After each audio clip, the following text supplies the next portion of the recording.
about that. No one can give you permission to violate that protective order. And if you guys were just talking about a visitation of your child, I wouldn't have a probable cause that has an allegation that there was 96 text messages, 47 emails, 9 voicemails left stating that you don't care what the protective order says and that you're going to do what you want to do. All right, sir, are you Gabriel Cruz? Yes, ma'am. And we've got cause numbers 26 DCCR 0373. Mr. Cruz is charged with stalking. Cause number 26 DCCR 0374, charged with violating a protective order. And then cause number 26 DCCR 1060, charged with violating a protective order. And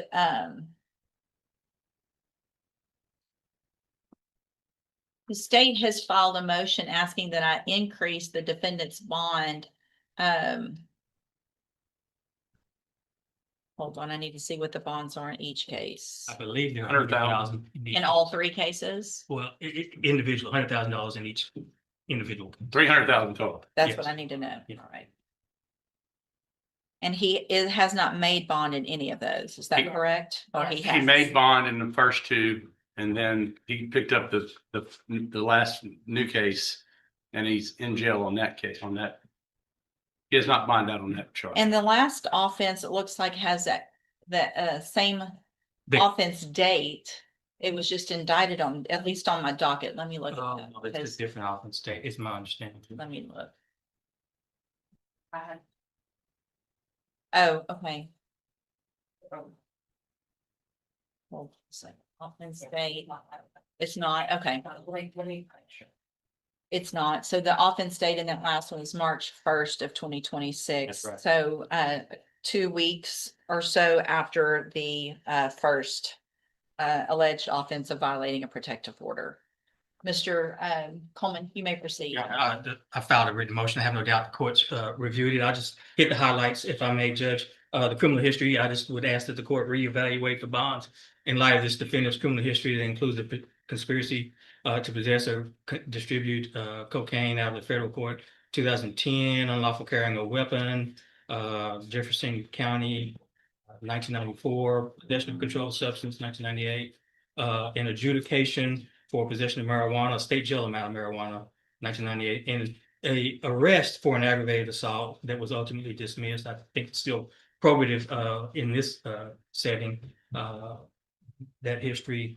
And in addition to the criminal history, Judge, I'd ask that the court consider the fact that this defendant allegedly committed this new offense of violation of protective order while out on bond for violation of protective order, and it involved the same victim, Judge. I think there are a lot of concerning issues here related to public safety and the safety of the victim in this case. I submit to the court that $100,000 bond on each of these cases is insufficient. I'm proposing a bond of $250,000 in this case. Yeah. I'd ask the court consider this. I'm printing a couple of PCs as well. Give me just a second. I'm gonna get some stuff printed out so I can take a look at that. The PC in both of the in all of the cases, so.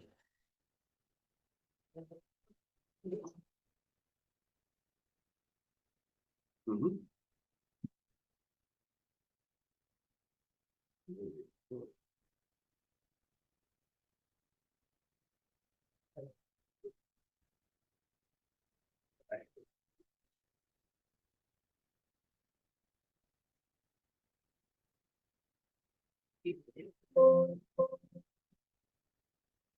Whatever you do.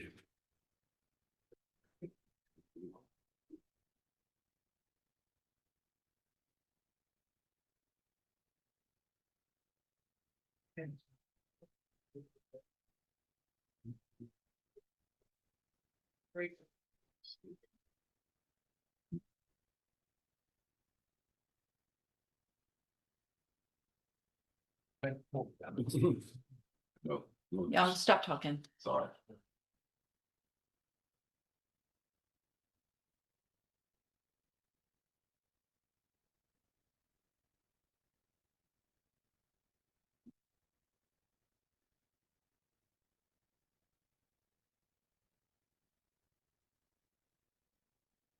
Was there one more that printed or not?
Okay, I see. So the one of the stalking and protective order is the same. Yeah, you yes. said. That's right. Mr. Parker? Your Honor, I would like to point out that this is, he and his wife are going through a divorce and it's been nasty. Part of part of the communication or contact with her was because she wanted him to see the child and told him to come get the child. And that's why he was there. I think I can't just, and give me judge, I haven't talked to him after he bonded out. So I don't have a whole lot of information and I just received a new case. So I'm not familiar with all the facts of the new case. So I'm limited to what I know. But my communication with him is that he's been contacted by her and I'm sure she was admonished by Judge Freeze or whoever that to not contact him. But he did say that was one of the reasons she has contacted him to see his child, and then she tries to use that against him, and which is common. We see this a lot of times when there's a divorce going on, and they want to use anything they can. But we're asking that. I mean, he's on there's third-degree felonies, and $100,000 is a high bond. He had some help on the first two cases. I'm not sure if he's going to be able to have that help on these cases, but we're asking to leave the bond the same, $100,000 on with other restrictions. I think is appropriate for these types of cases. If he was out and was intended to hurt her, he could have hurt her. I think even the facts that Mr. Coleman has raised and some of the stuff is that if he was around her, he could have hurt her if he wanted to. But I think it aligns with what he is telling us that he was, even though he shouldn't have gone over there to see his child, that's more than likely what happened. So we're asking to keep the bond the same, Judge, with other monitoring restrictions.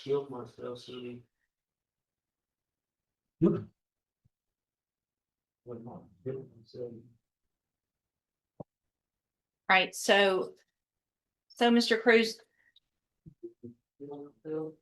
if you have a protective order against you, I know what those say, and I know what the judges and the magistrates tell you about that. No one can give you permission to violate that protective order. And if you guys were just talking about a visitation of your child, I wouldn't have a probable cause that has an allegation that there was 96 text messages, 47 emails, 9 voicemails left stating that you don't care what the protective order says and that you're going to do what you want to do.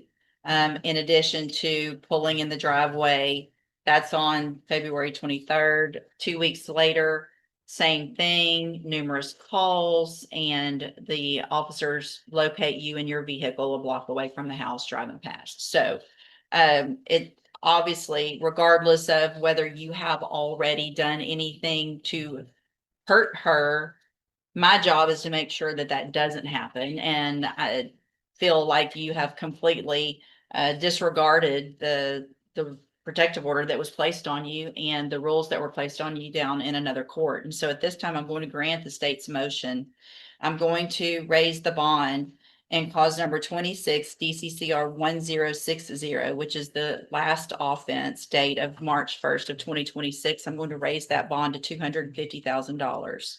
Condition of that bond, if you make it, is that you wear a GPS monitoring device at all times and that you would be on house arrest as well. So you would not be allowed to leave your house. I am going to modify the conditions of your bond in the two other cases that you've already made bonds on. Additional bond conditions in those two cases, which is 26 DCCR 0373 and 0374, are that you have a GPS monitoring device on at all times and that you are on house arrest. You're not allowed to leave your house without my permission. All right, you can go back with the bailiff. We'll set your case for an announcement. The bond amount stayed the same in that one? Yes, I didn't Okay. change those bonds amount. I raised the last one Okay. and made those modifications. Okay.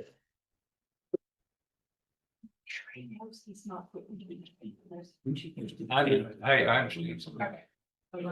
Hey, remember what I said, you're not gonna get for the big film bond. I was not that. Tell your bonds. Good morning. Are you Justice Joanna Lewis? And this is cause number 24 DCCR 0766. Ms. Lewis was granted probation for aggravated assault with a deadly weapon back in September of 2024. This is a motion to revoke. She pled true to counts 1, 2, 3, and 4. I've received an updated pre-sentence report. Have you both had an opportunity to review that report? Go ahead, Your Honor. Stay answered.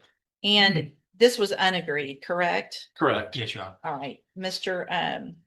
Parker, you may proceed. Your Honor, just first I'd like to point out she has no new cases. Part of her issue, I mean, she's not reported. She's claimed some mental issues, which although the probation department didn't have knowledge of, I think they've confirmed that by talking to the infirmary, the jail. And I believe she did have issues. She was in a wreck, and I can tell you, she's acknowledged to me that she's told me the right things, which was promising, that she didn't go to probation because she was in a wreck and she was uncomfortable and it's hard to her. She also acknowledges, I should have gone. I should have had better contact with my probation officer and done what I'm supposed to do. She's very convincing to me that if she's given the opportunity, she's taking the medications that she needs to take, and that she will be able to complete her probation. I'm asking the court to put her on a high medium caseload and see if she does what she says she can do. If she's on her medication, and we can see if she actually will report. I mean, it won't take long to see if she reports and she starts doing a community service. They're administrative violations pretty much, and I'm asking the court to give her another chance. And do you want to address the court? Hold on. And she'd like to address the court, Judge. Go ahead. I would like for another chance, and I promise that I'll make sure that I do all my things that I'm supposed to do for my probation. Explain to her what you told me about why you didn't do what you're supposed to do the first time. I got in a car accident, but like I say, I'm not using it as an excuse. But I was out on transportation and stuff like that, and I couldn't really make it to where I was supposed to make it. And I've been taking my medicine. I've been doing everything that I'm supposed to, and I promise that I'll continue doing everything that I'm supposed to do to complete my probation. And you told me what should you have done when you weren't going? You should have done what? I should have reported. And you should have communicated with them. I should have communicated, especially with my probation officer. Mr. Coleman. I don't have much to offer, Judge. Saying things and making representations, they're easy to do and easy to say. But it's the deeds, the actions of the defendant that matter. And Judge, she's essentially done nothing on probation. If it's a mental health issue, she's got to take the first step, Judge. She has failed to enroll in Spindletop to get those mental health, whatever mental health issues, if any, addressed.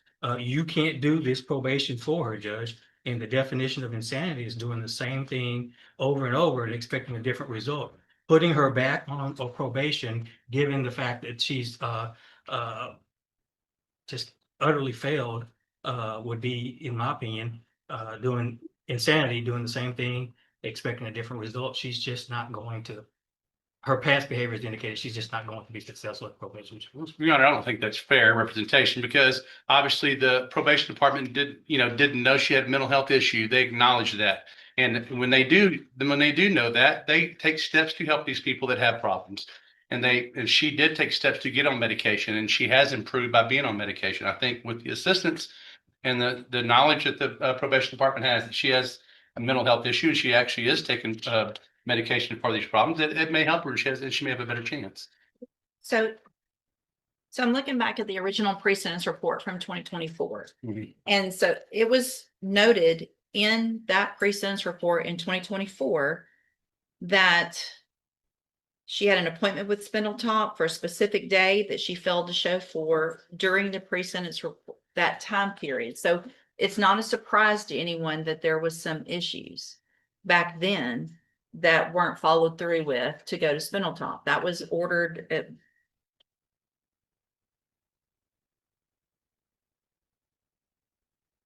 in the order back then for her to be assessed for services at Spindletop, which never happened. So here's the thing. Here's where I am. I don't disagree that, I mean, Miss Lewis has really no criminal history. This is the only case. There's clearly some mental health issues as well as drug issues. But I'm not going to just say, okay, go out and do Spindletop, because we've already said that a couple of times. So what I am going to do, and this is your opportunity to take advantage of this, Miss Lewis, is I'm going to find that you entered your pleas of true to counts 1 through 4 freely and voluntarily. I'm going to find those counts true. I'm going to find sufficient evidence to find you guilty and revoke your probation, but I'm not going to do that. I'm going to continue you on probation, but I'm going to order that you enter and successfully complete the special needs safety program. That will address all of these problems. If you say you want and need help, won't matter if you have transportation, you'll be in custody to get the help that you need. Either you take advantage of that or you don't. Yeah. So you're going to get all the tools for both mental health issues, drug use issues, self-medicating, all of that. And when you get out of SafeP, you'll be on the high medium caseload in order to do whatever it is to follow up with Spindletop, follow up with drug treatment. And at that point, if you don't do it, there's no arguments that your attorney can make that would convince me that you should get another chance. This is your chance. Do you understand? Yes, ma'am. So this was not an agreement. You do have some rights to appeal. I'm handing you that written certification. I hope you take advantage of this and get everything you need because you'll be given that opportunity. Okay. Yes, ma'am. All right. Good luck to you. Thanks, Judge. Thank you. We have one more case for coming to beat up for me.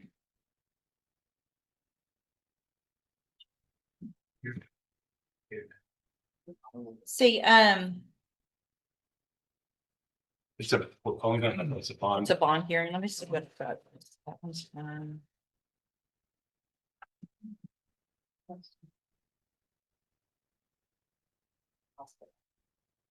I'm just gonna number the case. On Trahan, I'll number the case. Do you? It'll be fine by next week. He went to the hospital now. Hmm? He went to the hospital. Yeah, it's Tuesday. We're not set till Monday. You know where to find me. Okay. Well, then If I'm there's some issue that I find out of something that is a major issue where he would not be able to be here for trial, I'll check in before I number the not cases. saying when they call you. I'll call them and let them know, and talk to them before I number the cases, but I anticipate it'll still be numbered. Thank you, Judge.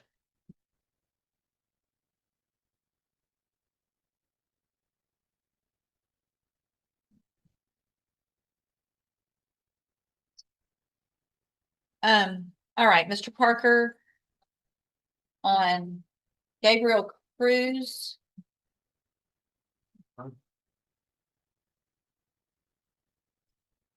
And Megan, I'll get you next.